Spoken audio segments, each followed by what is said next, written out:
Start. Hello students, welcome to the lecture on decision making, and after this lecture we will be able to learn the following objective. First, describe the key concepts of the group. Second, explain the foundation of group behavior. Third, discuss the group behavior model. And fourth, explain the implication for performance and satisfaction. 5. Describe improved group decision making. 6. Discuss the group cohesiveness. Let's start with the concept of decision making then. People in a group behave differently in comparison to when they are alone. Understanding of group dynamics is necessary to understand organizational behavior. Groups are important to improve organizational octopus and are to influence the attitude and behavior of members of the organization.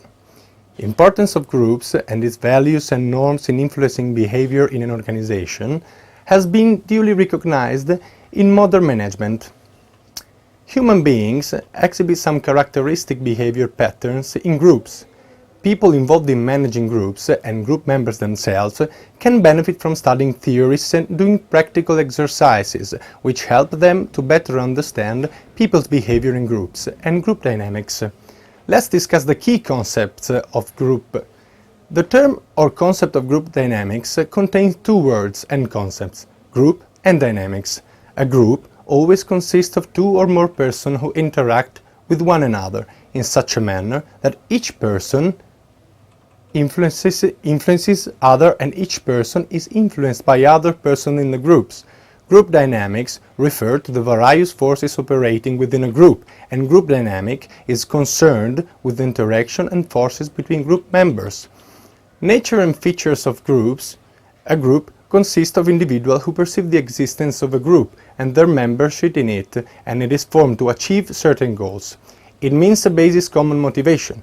A group can be small or large. As small group increase in size, it reaches some upper limits and become a large group. Groups have certain features. Important features of the groups are: in order to form a group, there must be at least two persons who are called the members. There cannot be any specific limit on the maximum number of members in a group. Second, a number of members of any group depend upon the circumstances, objectives to be achieved, attitudes and aptitudes of the people joining the group. In the organizational context, there are certain rules and regulations which control the activities of the groups. Types of groups. Groups are classified into different types. Each type of group has different features and different effects on its members and also on the concerned organization.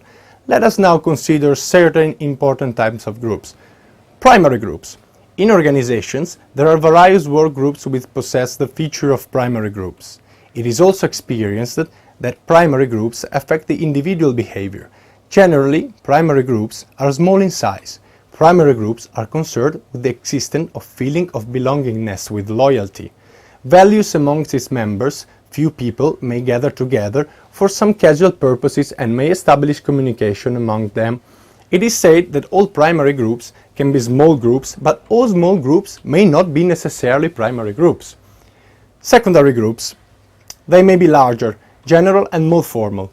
The members of such groups may not have any interest in the problem business. It is very difficult to have close and face-to-face interaction amongst the members of large groups.